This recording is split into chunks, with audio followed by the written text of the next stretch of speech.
Good morning. My name is Andrew Gothard. And I'm Madison Blake, and we are Team 49, aka Error404.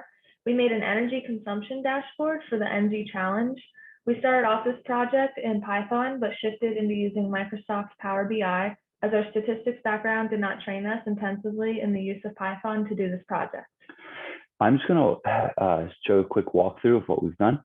So this is our main page where we have links to all of the different dashboards for the specific buildings we have. For example, this is the Baker Hall dashboard. This selects the range of data we're looking at. So for example, this is just the data for the past week. We have a line plot of all of the energy use per hour. We also have a pie chart of what the percent of each energy use was. So for example, electricity for this week was responsible for 40% of the energy at Baker Hall. Now, another neat thing we added was that when you hover on both of the charts, you get the actual numbers.